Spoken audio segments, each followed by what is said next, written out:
So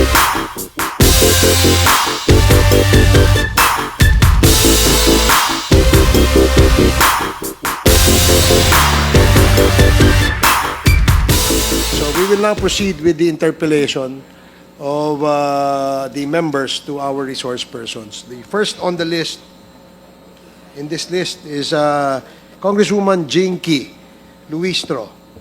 You are recognized. Thank you, Mr. Chair. With the permission of the Chair, Mark Taguba. During the previous hearings, you made mention about various parties which have participation generally in the shipment of goods, and if I may include, in some cases, in the evolution of this you call TARA system, which allows the shipment to avail of the green lane. Some of the parties which you mentioned includes the shipper, the consignee, the custom broker, and even a command center. Do you confirm this? Yes, Your Honor. Mr. Chair, I wish to manifest that the alleged TARA system, which allows the shipment to be exempted from examination, both with respect to the documents and with respect to the physical examination, enable the proliferation not only of misdeclaration, but even of non-declaration. Mr. Chair, it is clear that with misdeclaration and non-declaration, the Philippine government is losing huge amount of revenue. And worse, Mr. Chair, during the interpellation, not only of Mr. Taguba, but even of Mr. Guban, the members ask, since when this TARA system and this green lane have been happening? I recall that they responded with, since time immemorial.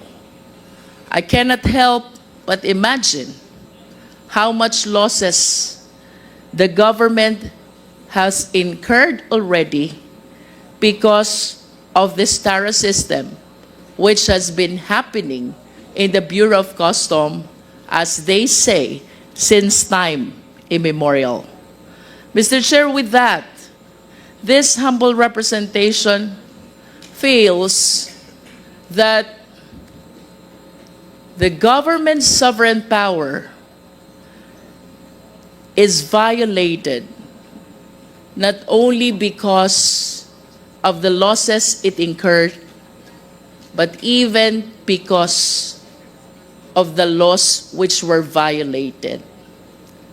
By analogy, Mr. Chair, this is synonymous to double jeopardy. Nalugi na ang gobyerno, winalang bahala pa ang batas ng Pilipinas. This is very alarming, Mr. Chair. And this prompts this representation to go back to the basic, to the fundamental system of the Bureau of Customs. And with that, I wish to direct my next questions to the representatives of the BOC. Please walk us through. Pakikwento po sa sambayanang Pilipino how the shipment, how the importation works, considering the TARA system and the color-coded lane, which has been shared to us by our resource persons. Mr. Chair, may I ask our former commissioner, Commissioner Faeldon,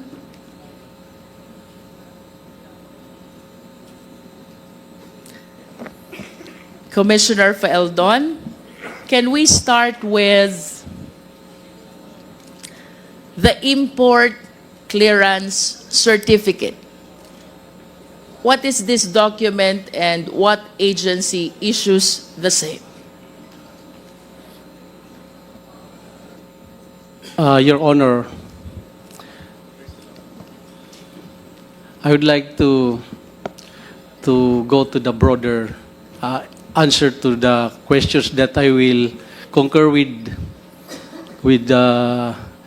Taguba and that there is Tara since immemorial. I think, Mr. Chair, with all due respect to Commissioner Faeldon, but this representation wished to examine the system which is happening in the Bureau of Customs step by step as to how the shipment process goes without necessarily connecting the same to the cases where Mr. Guban and Mr. Taguba were made involved with. So, ang tanong po dito, Commissioner Faeldon, is the system that we practice in general sa Bureau of Customs. And considering that for a certain period of time, kayo po'y umupo bilang head of the agency, I wish to believe that you have the knowledge about the basic system, the fundamentals which are supposed to be followed or perhaps being followed in the Bureau of Customs. Let's start with the import clearance certificate. Ano po ito, Commissioner? At ano pong ahensya ang nag-i-issue nito? we have the Accreditation Management Office. It's popular known as the AMO. This is the office that accredits all importers. You cannot import anything if you have no accreditation, certification from that office. So during my time, we have 12,000 combined importers and brokers. And in 6 months, I delisted 4,000 of this because we have found out that they are lacking of the requirements. Some are found to be erring. So that's the first thing I did as far as trying to control these importers. So that is where the accreditation come from the Accreditation Management Officer. They're the ones who vet those applicants for accreditation so that they can do their importation. Your Commissioner, can you please state again the name of the office which takes care of the import accreditation process? Accreditation Management Office. Sila po yung nagpo-proseso, nagve-vet ng accreditation ng gusto maging importer. Accredited importers and brokers. Will you confirm that if I have intention to import goods, the first step should be to apply an import accreditation? Yes, Your Honor. Without that accreditation, I cannot import goods into the country. Yes, Your Honor. Okay.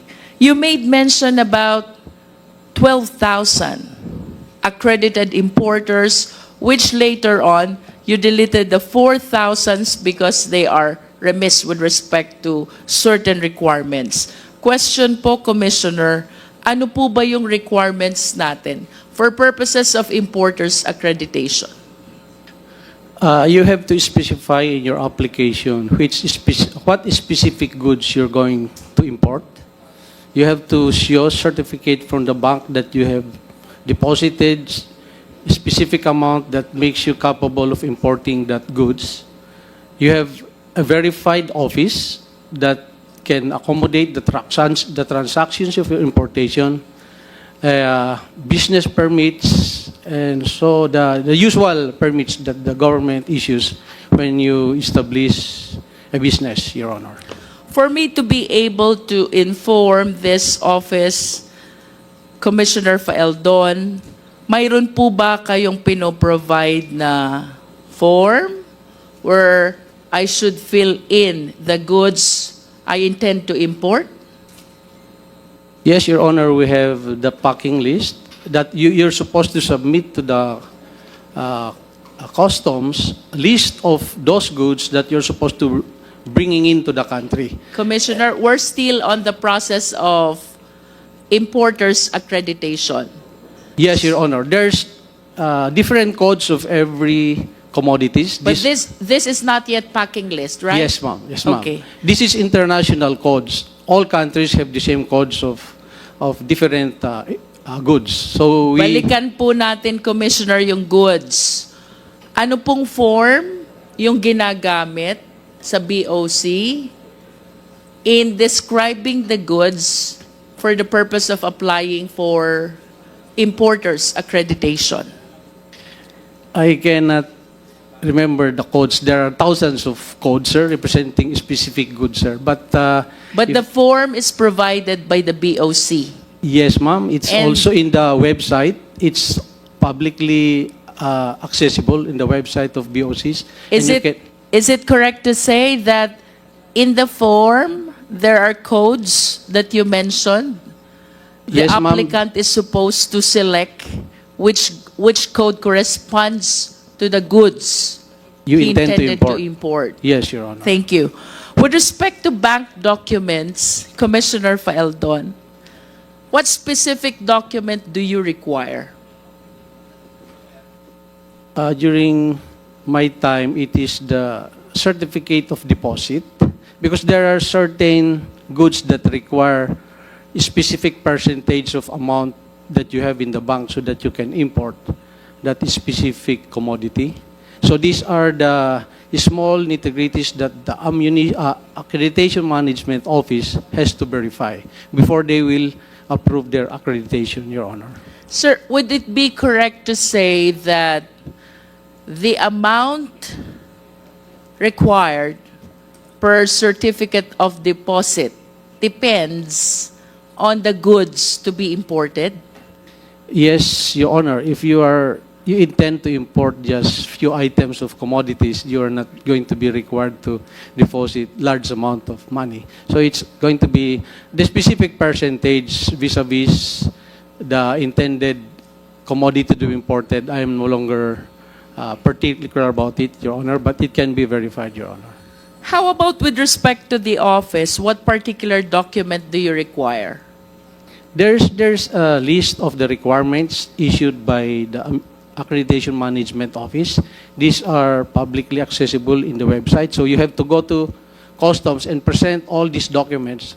These are the prerequisite requirements and you'll be interviewed. And I assume the office has to be verified and all the other documents that is listed, that is submitted by the applicant, Your Honor. You mentioned that you verify the office address of the applicant. Is that correct? That's supposed to be some of the requirements because some of the 4,000 we delisted, when we verified those addresses, it's actually non-existing addresses. That's why we delisted them. So there are so many importers and brokers who do that. So when we try to vet the airing and the fly-by-nights, we found out that 4,000 at least were airing. That's why we delisted them. That's during my time, Your Honor. In other words, Commissioner Faeldon, by practice, you did the verification of the office address. Reason why you were able to discover this 4,000, which accreditation you deleted already. We tried our best to clean the list, Your Honor. You also mentioned about business permit, correct? Yes, Your Honor.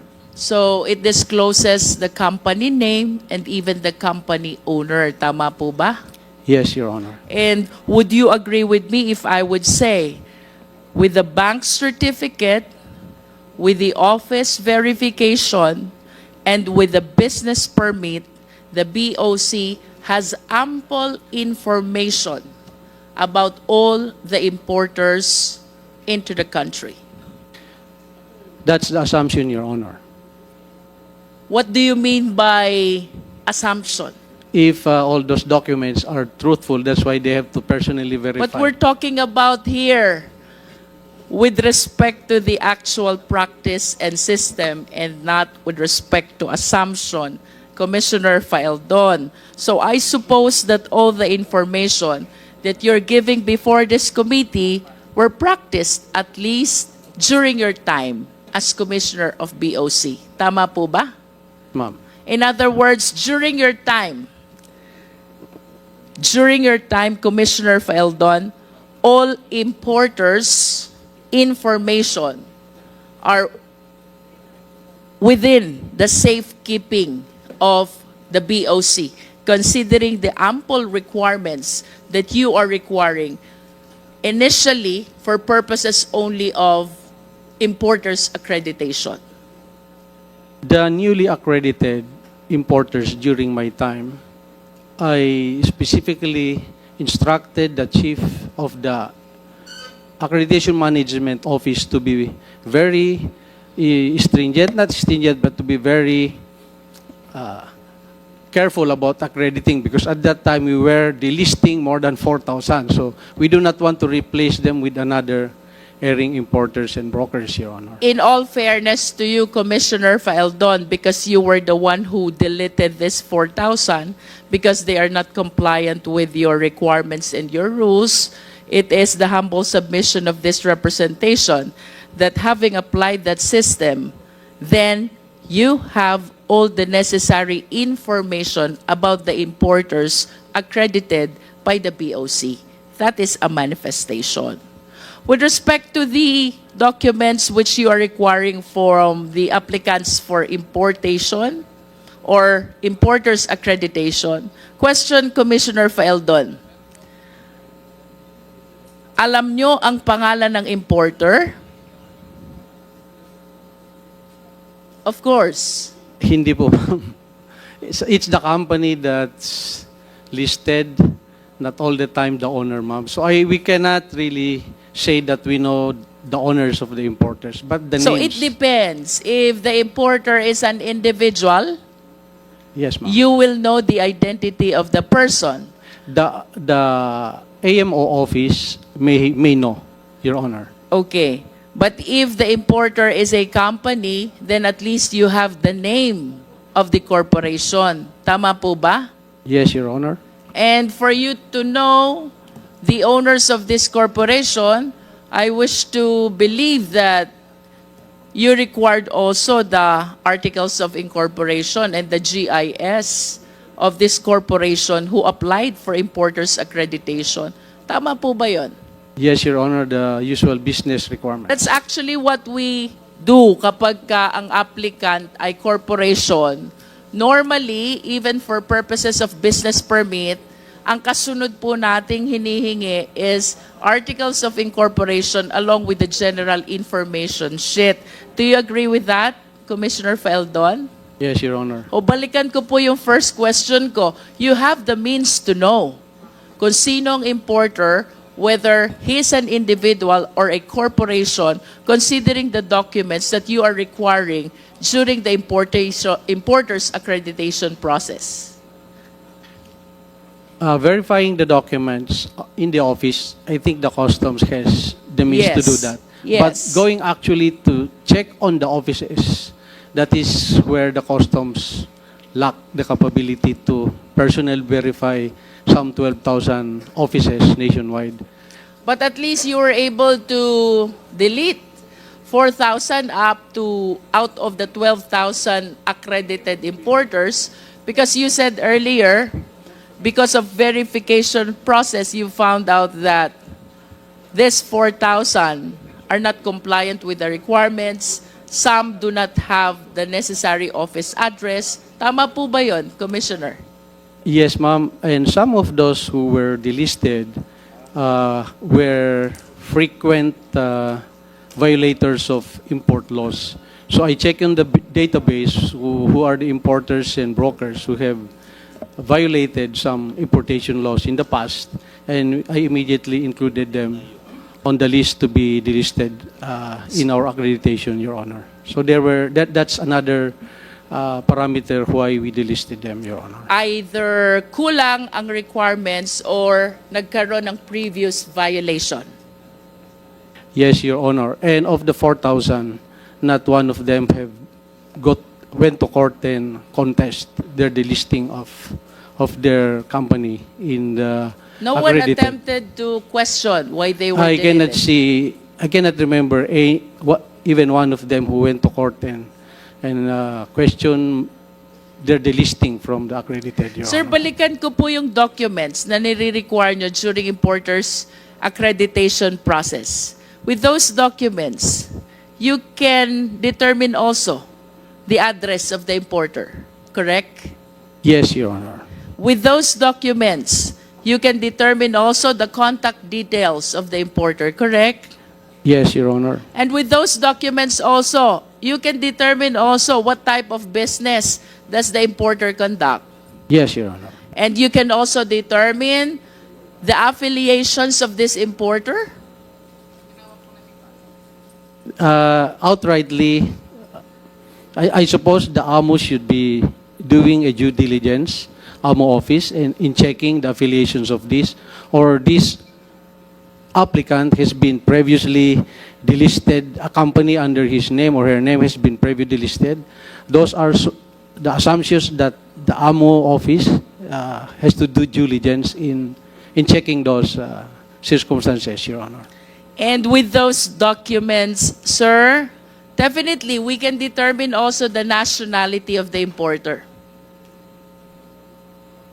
Of course, because Yes. there should be In a conclusion, nationality sir, written under the SEC or DTI registration, Your Honor. In conclusion, Mr. Faeldon, if I am an importer, generally speaking, it is very difficult to hide basic and important information from the Bureau of Customs. Do you agree? Yes, Your Honor. Thank you. I wish to direct my next question still to the BOC. Commissioner Faeldon, are you aware of this shipment number MCLU 61881? I'd like to request Your Honor to please refresh my memory. I cannot remember that, ma'am. MCLU 61881 pertains to the 6.4 billion smuggling of shabu, equivalent to 604 kilos of shabu, in which case Mark Taguba was convicted for smuggling of shabu by the regional trial court. That is MCLU 61881. Kanina po, Commissioner, you said, you admitted with the documents which are being required during importer's accreditation, walang kayang itagong information ang importer sa inyo. Now, the question is, sino po ang importer nitong 6.4 billion na shabu? Hindi ko na po matandaan, ma'am, kung sino po yung importer niyan. That importation has been a subject of a long court litigation. I understand, Commissioner, but this is an incident which really shook the BOC, especially during your term. Tama po ba yon? Yes, ma'am. If I may... And of course, the first question that you wish to be answered, considering na may nakapasok na 6.4 billion na shabu, sino ang nagpasok nito sa Pilipinas?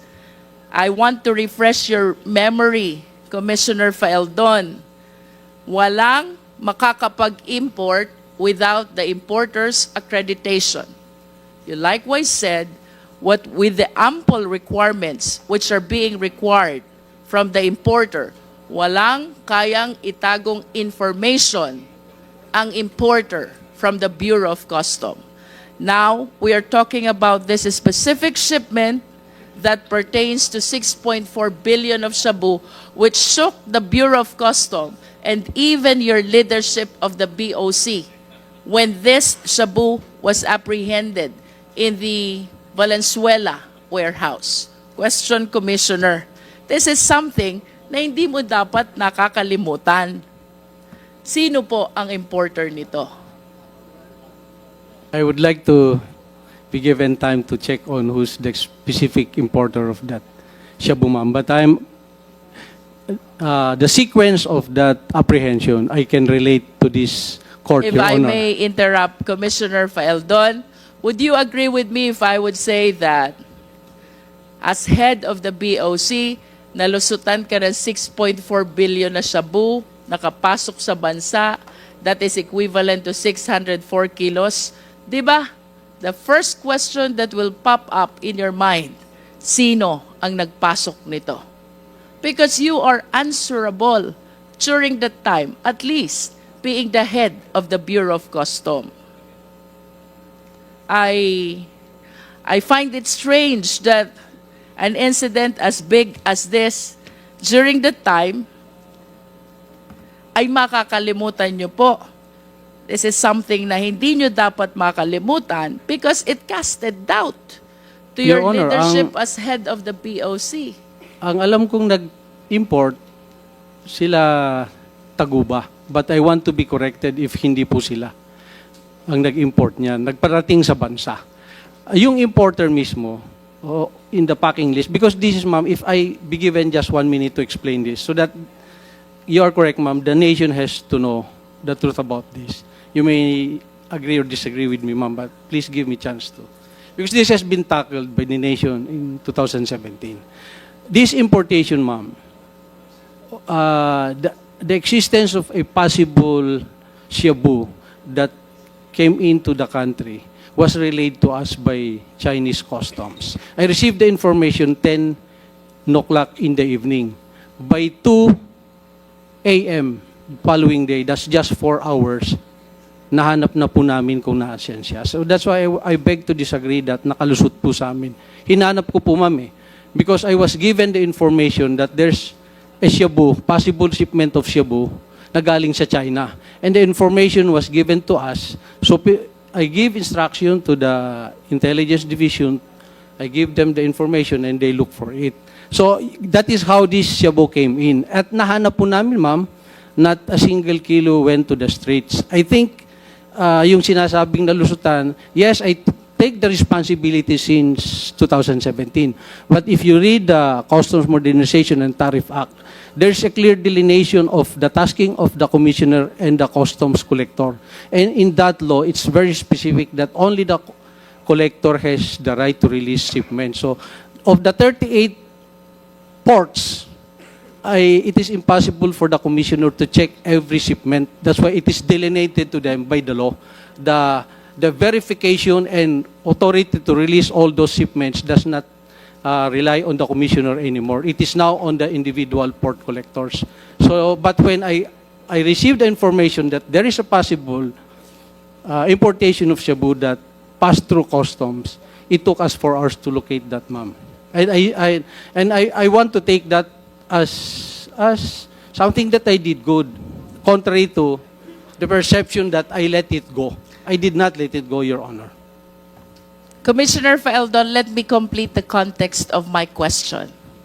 When this representation made use of the term nalusutan, nahuli niyo yung shabu, pero hindi niyo nahuli yung importer.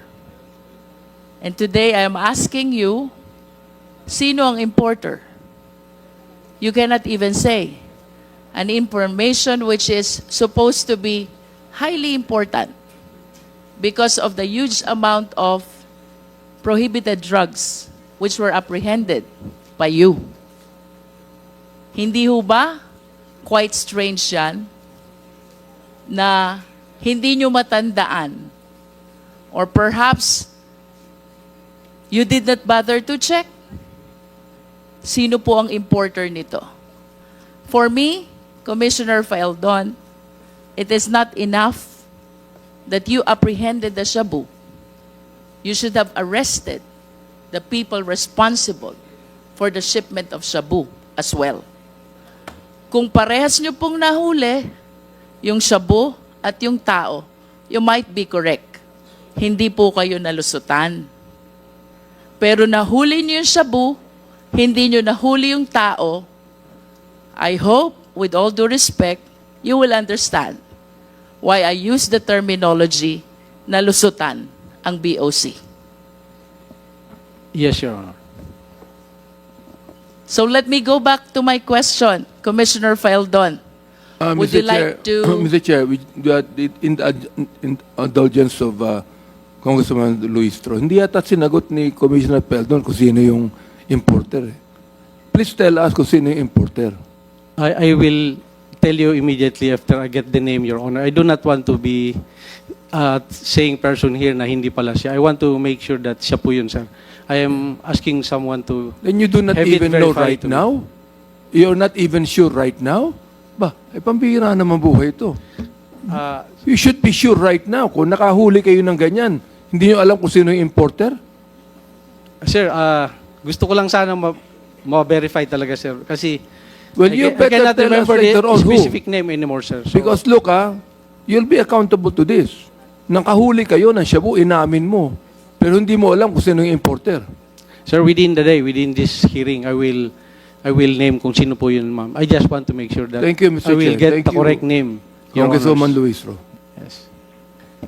Mr. Chair, Yeah, please if I may proceed. continue.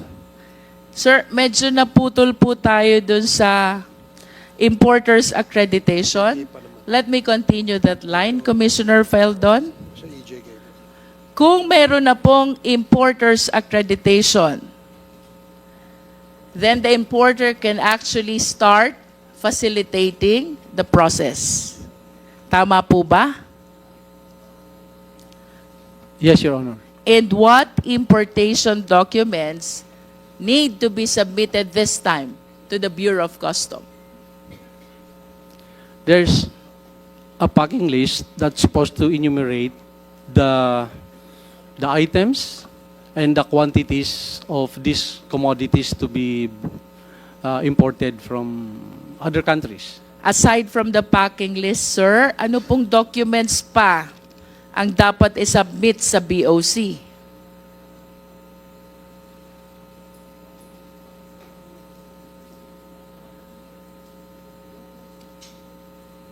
This is the importation proper already. The importer already secured the accreditation. So, mag-i-import na siya. What documents need to be submitted to the BOC? You mentioned about the packing list. What else, Commissioner?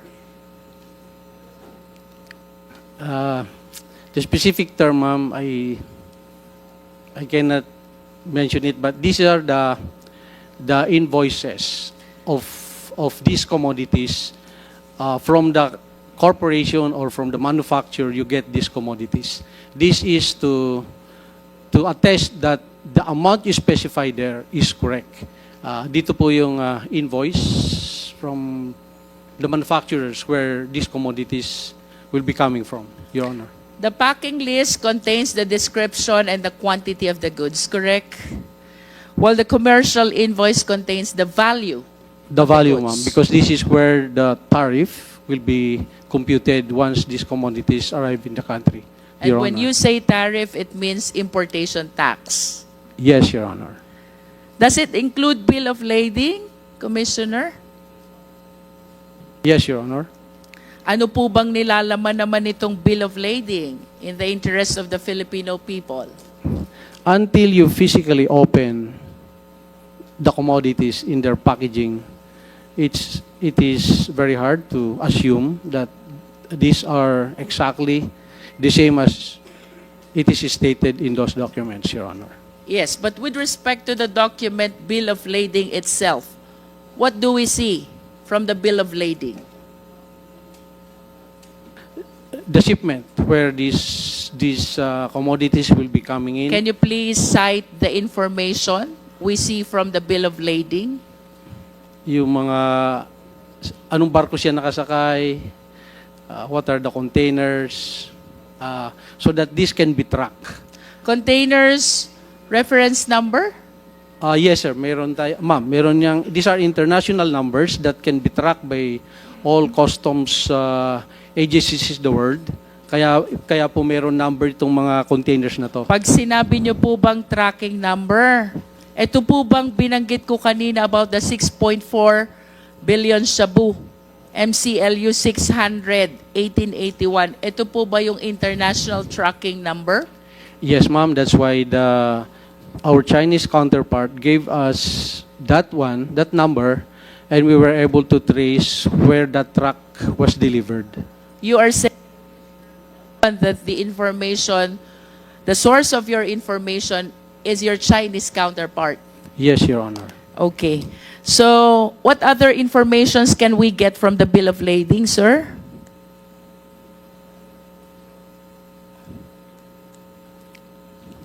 We have the international tracking number. I suppose we can see from the bill of lading the name of the shipper, the Yes, name ma'am. of the importer. The date that's supposed to the arrival of these commodities in the How about country. the country of origin, Exactly, ma'am. It's part country of of it. destination, Yes, ma'am. the port of unloading, Yes, ma'am. the consignee, Yes, ma'am. and the shipping line? Yes, ma'am. Can we determine through the bill of lading also the people facilitating the shipment here in the Philippines, apart from the importer? Like, for example, custom broker. The brokers. Pardon me, but I am not real particular if it's the brokerage is part of that, or it's a different transaction that a broker So will. you are not certain. You are not certain. If Yes, the ma'am. I'm not broker's very sure name whether is it's the indicated broker is also. included there. I'm not sure, ma'am. Saan po ginagamit, sir, yung special certificate or permit? This is among the documents which are being submitted to BOC. Saan po ba ginagamit to? Saan goods ito applicable?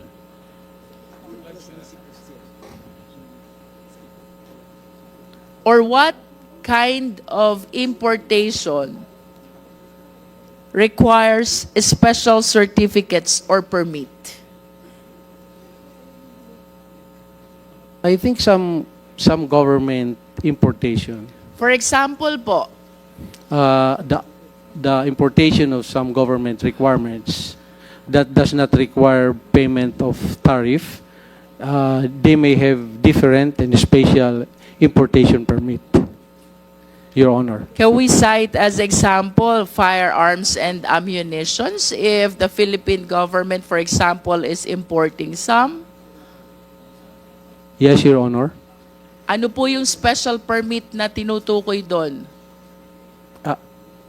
The specifics of the permit, I cannot. And that permit is issued by the Philippine government?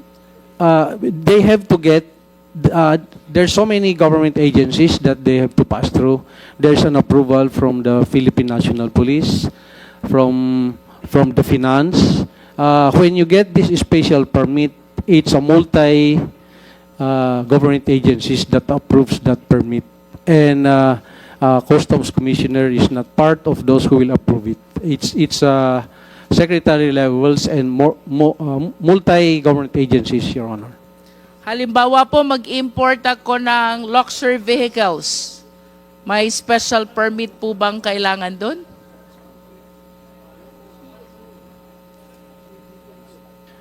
I would like to report back to you, ma'am, if importation of luxury is required to have a special permit. But second-hand luxury, not allowed, definitely, is, except when there's specific, I don't know if there's specific law that allows importation of second-hand or slightly used luxury, but I would like to revert back to you, ma'am, if importation of luxuries requires special permit, Your Honor.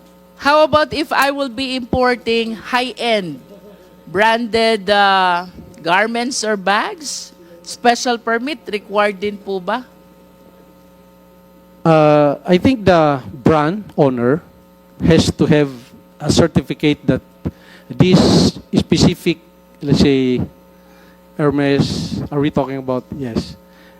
They have to certify that these are genuine. So the certification being referred to here is issued by the company of the high-end brand.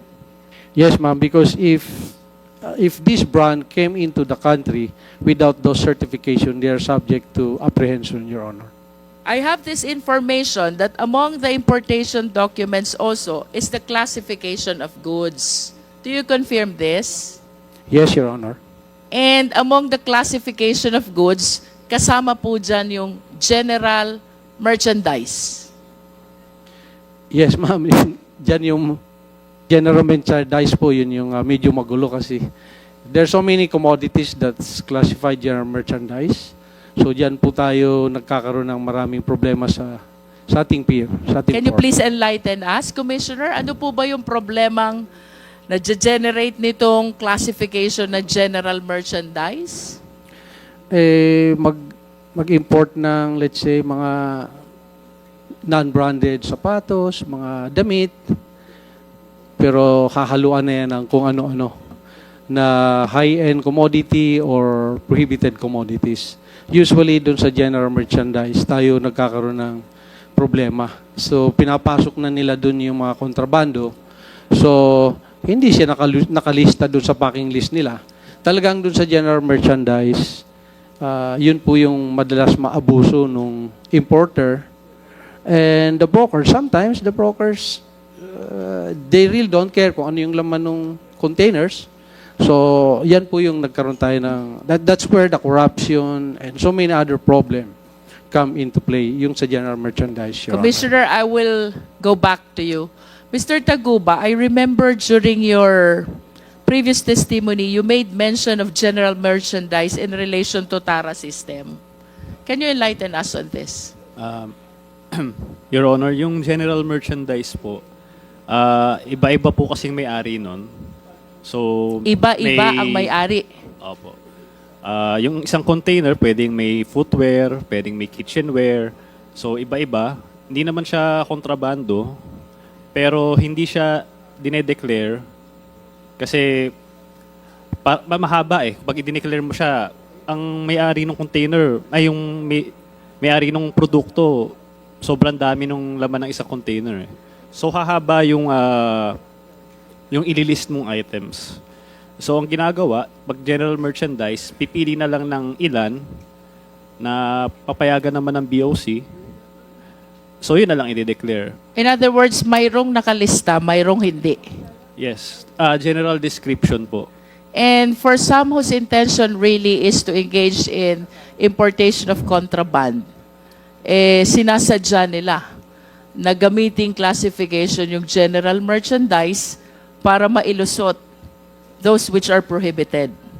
Magagamit po siya sa... Like shabu. Pwede po.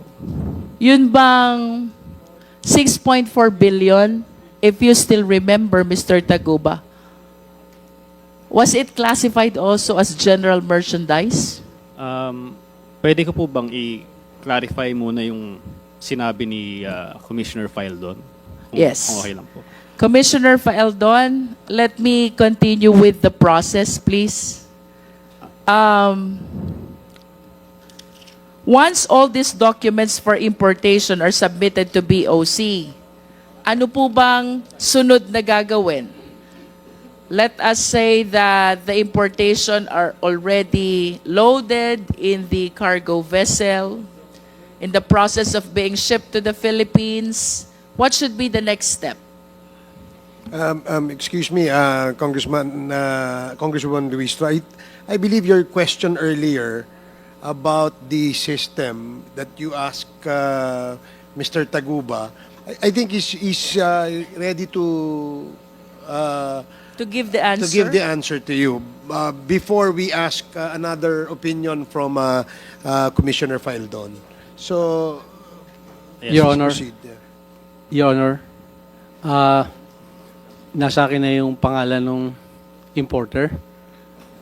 So, I would like to say it now.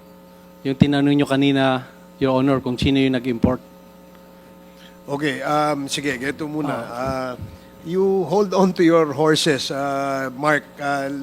Let us listen first to Commissioner Faeldon. Sige, Commissioner.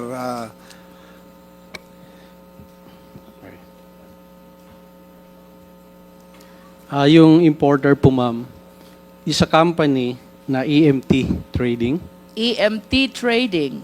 Yes, ma'am. And yung yung registered owner ay si Irene May Tatad. Nakakulong po yata ito ngayon, Your Honor. I would like Mr. Taguba to correct me if I'm wrong because I think siya yung I think he knows it. Okay, so sige. kung mali yung aking sinabi, I would... So, ang consignee dun sa importation na yon ay EMT Trading. Tama, Commissioner? Yes, Your Honor. Okay. The registered owner is Irene May Tatad.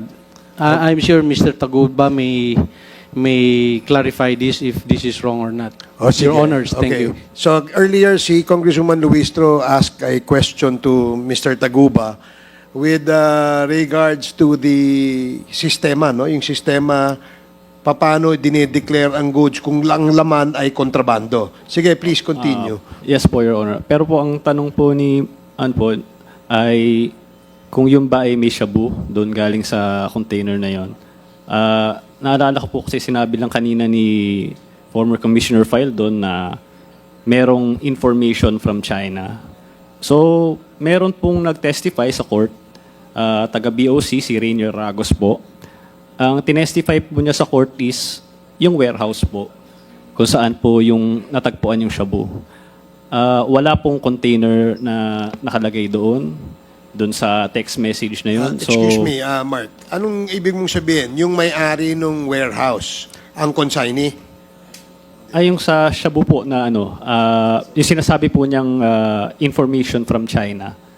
So, an information was shared to Commissioner Faeldon, no? By your counterpart from China. And the information was, merong shabu ang warehouse. Yun po ang information. Pero ang sabi po kasi kanina ni former Commissioner Faeldon, merong container number na binigay. Pero doon po sa korte na nag-testify po itong si Rainier Ragos, wala pong container number. Kasi text message po yan. Warehouse lang po. Mr. Chair, I wish to be Please proceed. clarified. Mark, yun bang nahuli sa warehouse, container ba yun? Or yung metallic cylinder lang? Yun po. Metallic cylinder lang po. Wala na yung container. Wala na po. Ito po yung timeline po niya. Na-deliver yung container May 24. Nagka-raid na siya May 26 na siya.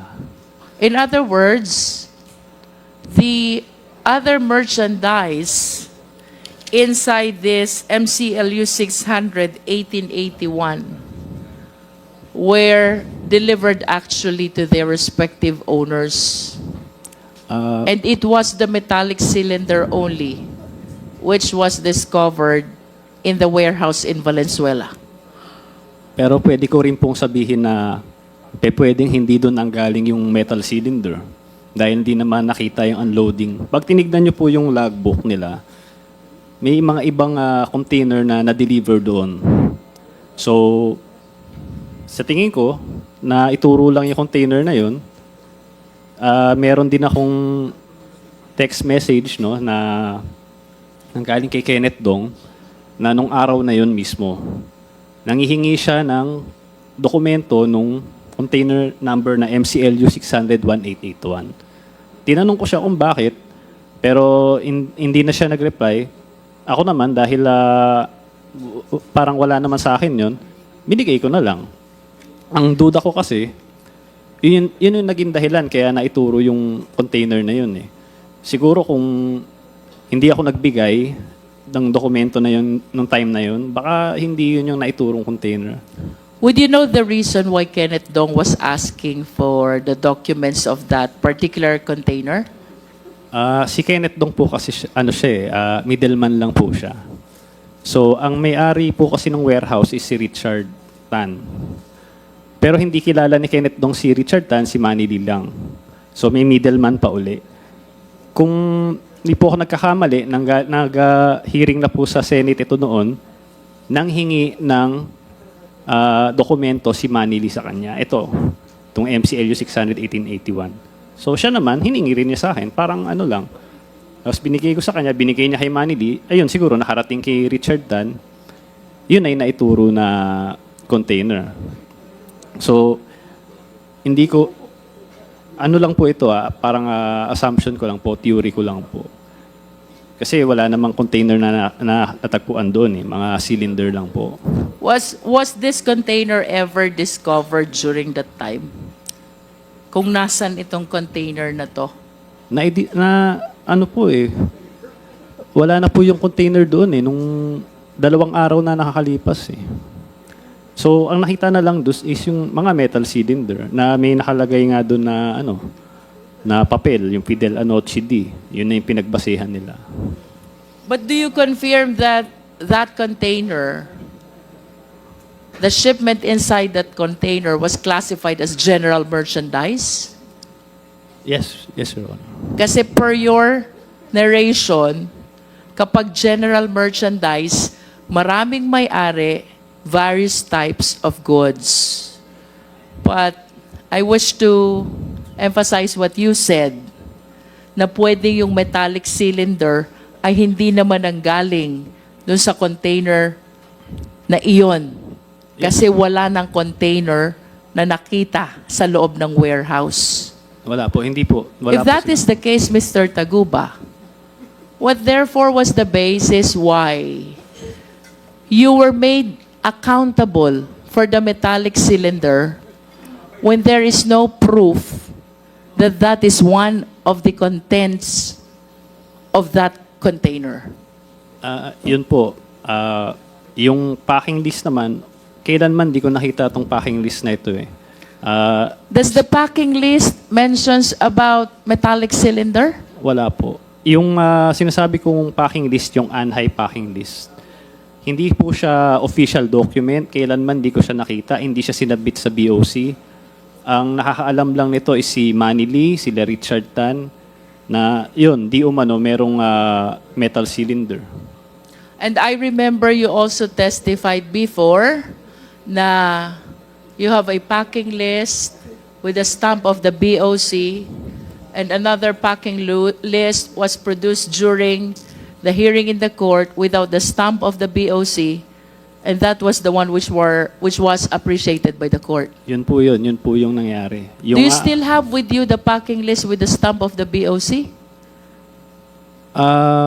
ano na lang po, Xerox copy na lang po. But it still bear the stamp of the BOC? Yes po. Inano naman siya, verify po siya ng BOC na si Dennis Maniego na ito ay totoong dokumento. So, kahit wala yung original copy, kasi sinasubmit syempre sa BOC, kahit Xerox copy lang siya, pinatunayan naman na totoo ito. At gusto ko lang din iklaro yung AFTA. So, ito po yung isang special permit din po ito. Hindi naman permit, kumbaga, para makabawas sa tax. So, ASEAN-China Free Trade Agreement, hindi po ako nagkakamali. Yun po ay may tatak po ng Quarantine Bureau ng China na in-inspect po siya. At gusto ko lang din sabihin na katulad din sa Pilipinas, hindi lahat ng container ini-inspect. So, swerte rin siya at na-inspect siya. So, dapat talaga yung korte, nung in-assess niya, dapat pinanigan niya yung aming dokumento kaysa dun sa informal What do packing you list mean na yun. when you said swerte siya, na-inspect siya? Hindi po lahat ng container na i-inspect. Ganon din po. Hindi ganon talaga. Sobrang daming container. So siya, na-inspect siya. Meron siya tatak ng Quarantine Bureau. Pinatunayan sa korte na totoo yun. Sa You're kasamaang- referring to this MCU 1881? Yes. Your Honor. Okay. And then? Sa kasamaang palad, ang pinanigan ng korte is yung ANHI packing list, na informal packing list na hindi naman sinabmit sa Bureau of Customs. So, yun, hanggang ngayon, inilalaban namin yun. Nag-motion for reconsideration kami with motion to inhibit. So, you anchored one of the arguments where you anchored your motion for reconsideration is the non-appreciation of the packing list with the stamp of the BOC. Yes. Pinaka Okay. number 1 po. Mr. Chair, may I continue? You have 2 minutes. 2 minutes.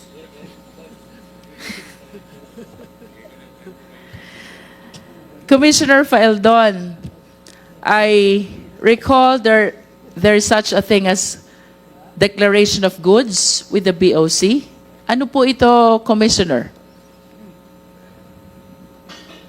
In paper, I think the declaration of goods is the packing documents where you specify there what are these commodities you're importing and the quantity of each commodity that you'll be importing.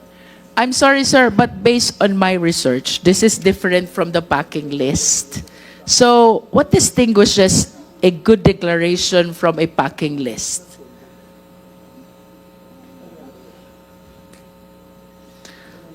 Based on my information, ito daw pong good declaration na ito ay isinasubmit sa BOC within certain number of days before the arrival of the shipment.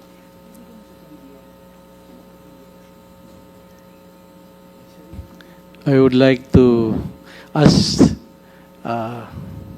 help from the expert if what's the difference between the two, Your Honor. I see. And based on your knowledge, Commissioner Faeldon, ano bang purpose nitong good declaration? Well, in the term itself, that is to give a truthful declaration of what is the importation you're bringing, what is this goods you're importing to the country. I think that's the purpose. Perhaps it describes also the type of goods and the quantity and the value. That's why my assumption is this is the packing list, because that is where the specific type of good quantity is being declared.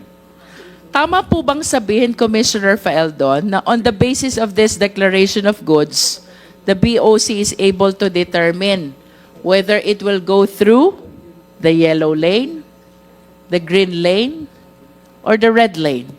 Does this good declaration has something to do with the lane where the shipment will go through? Yes, ma'am. There's an office in the customs that does the vetting of those declaration of good. It is our risk management office.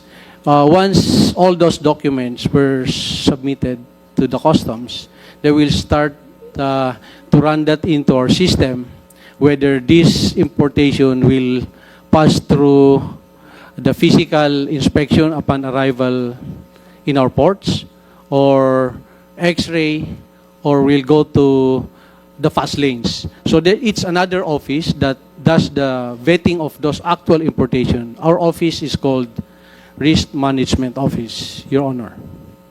Let me go back to Mr. Taguba. Is it on this stage that the process or the system in the BOC is being manipulated by the TARA system? Yes. Yes, Your Honor. And which office is responsible to determine under which lane the shipment must go through? Yung mga ano po ba yan? Mga yellow lane, red lane, green lane. RMO po ata. Anong tawag po sa opisina? RMO. Ano pong ibig sabihin ng opisina na yon? Risk Management Office. Kung di po ako nagkakamali. So this is the same risk management office that was mentioned by Commissioner Faeldon. Mr. Chair, considering the vital information, I believe, which can be shared by the RMO with respect to the alleged manipulation of this yellow lane, green lane, red lane, in relation to the TARA system, I humbly move that we invite for our next hearing the head of the Risk Management Office of the BOC. Second, Mr. Chair. Okay, there is a motion to invite the risk management officer of the BOC, the head. Duly seconded. Any objection? Hearing none, the said motion is now approved. Mr. Taguba, kung ako mag-i-import ng firearms and ammunition, but I will be enrolling myself in the TARA system, alleged by you. So mapupunta ako sa green lane, exempted ako from document inspection, exempted ako from physical examination, malulusot ko ang firearms and ammunitions without knowledge at all of the BOC. Well, unang-una, hindi po ako papayag na magpasok ng ganyan. That is only an assumption. That is a hypothetical question. Pero, yes po, Your Honor. Yes, because you said the reason why you enrolled yourself to what you allege as Davao Group is to be able to avail of this TARA system, which, as described by Mr. Guban, has been existing in BOC since time immemorial. And the significance of this TARA system, kapag nag-green lane ka, exempted ka sa document inspection, exempted ka din sa physical examination. Do you confirm that? Yes, sir. Pwede ko po bang dagdagan yun? Hindi naman po, katulad po ng sinabi niya, time immemorial po, nandiyan na po yung TARA. Hindi po naman namin ginusto na pasukin yung TARA system na yan. Kaya naman ginagawa yan, siyempre, yung mga negosyante, kung makakabawas ka ng babayaran, gagawin mo. Lalo na kung itong mga nagko-consult, For some, yes. ito pong But for nagpapakonsolidate. some, there is intention really to bring in contraband. Yung iba ang gusto magtipid lang. Pero yung iba, chances are, the intention really is to bring in prohibited items. Would you agree Yes. with me? Yes, Your Honor. Pero katulad po ng sinabi ko, paano naman yung mga maliliit na nagnenegosyo kung yung kalaban nila na nagnenegosyo din, dumadaan sa TARA system, sila naman hindi. Paano nila maibibenta yung mga produkto nila na hindi nila kayang tapatan yung presyo ng mga taong yun? That is just a portion of a bigger perspective, Mr. Taguba. I am more alarmed about the national security of the country considering the manipulation of the entry of goods inside the country. For the information of the Filipino people, based on the previous testimony of our resource persons, kapag enrolled ka sa TARA system, you avail of the green lane, exempted ka sa document inspection, exempted ka sa physical examination. Kung nasa yellow lane ka, exempted ka sa document exemption, inspection, pero hindi ka exempted sa physical examination. Is that correct? Yes po. At Yes, Your kapag Honor. red lane ka, subject ka both to document inspection and to physical examination. Yes po, Your Honor. Okay. Mr. Chair, gusto ko lang malaman kung sino yung naglagay ng mga ganung lane. Yung ba ay due course ng customs o sino ang naglagay nun? Yung red lane, green lane, BOC na po makakasagot po niyan. ang BOC na makakugot nun. Hindi ko po alam. Okay, Commissioner Faeldon, ano po yung sinasabi ni Mr. Taguba na red lane, green lane? Ano po yun? Those classifications, hindi lang po yan peculiar sa Pilipinas. Annually, there's a annual Director General's Conference of all customs chiefs in the world. And these are the best practices that has been agreed upon to do. When I assume, matagal na po siya doon. Ibig sabihin, you confirm na merong ganong classification. Yes, sir, but I would like to disagree on some of the requirements stated by one of our speaker here that when you pay TARA, nasa green lane ka. I would like to disabuse that because there's stringent requirements before you go there. Most of these corporations that are there, these are international corporations who have proven their honesty in importing commodities. You cannot be importer today and be at the green lane tomorrow. So, I Commissioner Faeldon, you affirm, you confirm that there is a TARA system. Yes, Your Honor. I believe There in is, that. oo. Yes, Your Honor. And you believe that to be legal. Pakiuli, sir, di ko na kuha. Do you believe that to be legal? It's The criminal. TARA system is legal. It's criminal, Your Honor. It is illegal. Yes, Your Honor. Illegal yan. Yes, Your Honor. But you know that there is.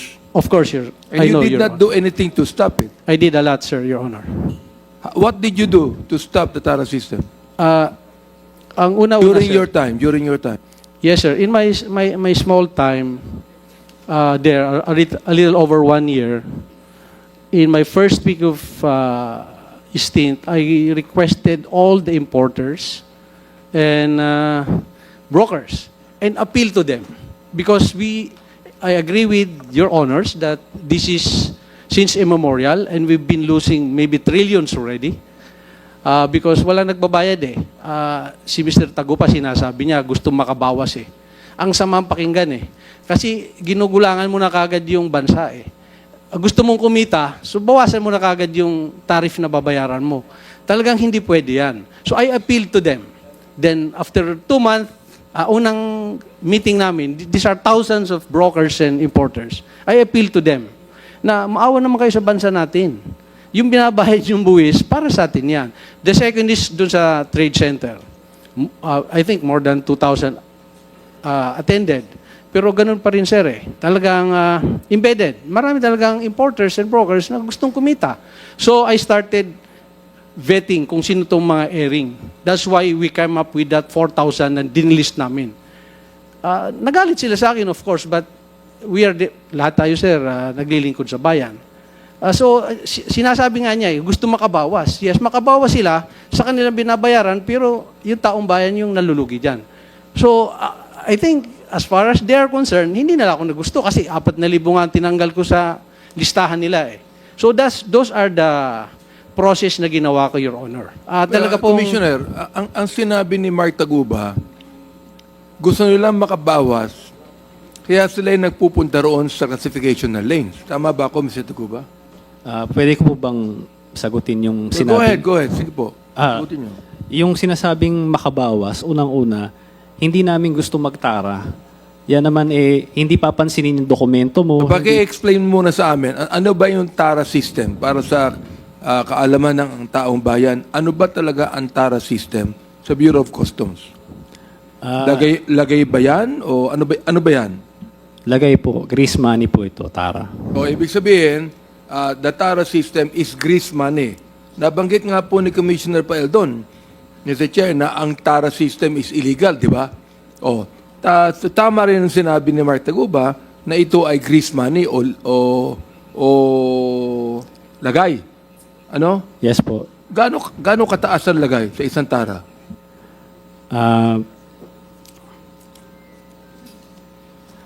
Maabot po ng 10,000 kung di po ako nagkakamali. Per container? Per container. Depende po sa opisina.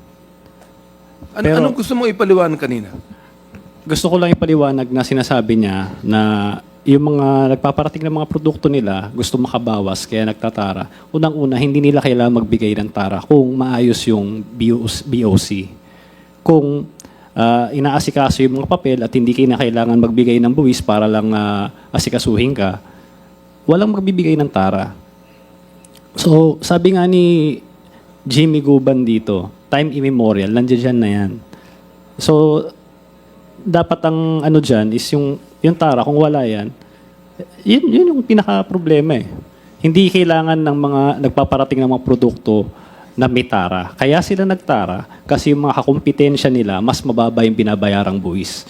Paano ka makikipagkompetensya sa kanila kung mas mababa yung buwis nila? O Commissioner Faeldon, kanina nabanggit mo na nababawasan yung ibinibigay sa bayan, no?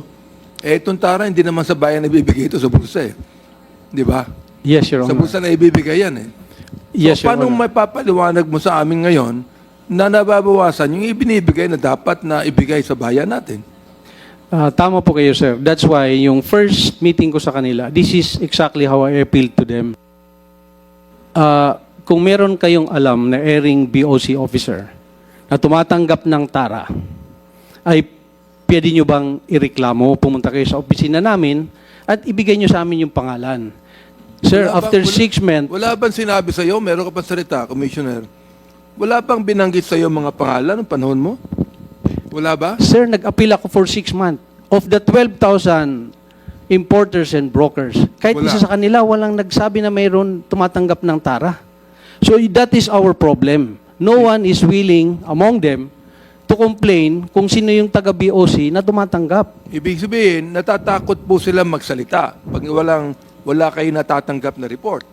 Nakakapagtaka po naman, Commissioner Faeldon, pakituruan niyo po ako na hindi niyo po alam kung sino yan, samantalang kayo pong Commissioner. Your Honor, ang hirap pong mag-akusa ka na wala kang ebidensya. That's why sinasabi ko, tama po, I believe na may tara. That's why in my first 6 months, I appealed to them. Please go to our office and let us know kung sino po itong Meron ka bang tumatanggap salita? ng tara. Hindi talaga maalis ng korupsyon. Pag ganyan. I would Ngayon, like to ask also, sino po yung ating ano ngayon? Miss Commissioner La Peña, kayo po ngayon ng ano? Sino ang ating ano ngayon? Sino ang ating BOC ngayon?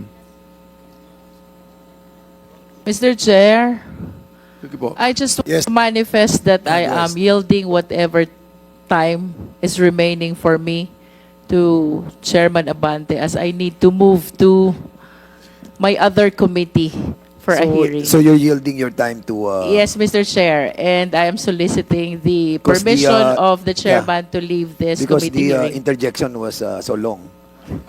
That's the reason why? Okay, thank you so much, Congresswoman Jinky Luistro. You can proceed. Mr. Chair, that was not Co-chair. actually interjection. It was actually Commissioner Mr. Chair, Congressman Luistro Mr. Chair. has already this one is very Yes. short, really. This one is very short, just to wind up. Okay, Congresswoman Jinky Luistro, you are recognized. About the manipulation of the yellow lane, the green lane, and the red lane. Yung sinasabi po ni Mark Taguba, gusto makabawas, gusto makatipid. That is in as far as the revenue generation perspective of the government is concerned. But I wish to invite the attention of the committee to a bigger perspective. Ang pinag-uusapan po natin dito is not only misdeclaration, but even non-declaration. Paano kung may magpasok ng bomba?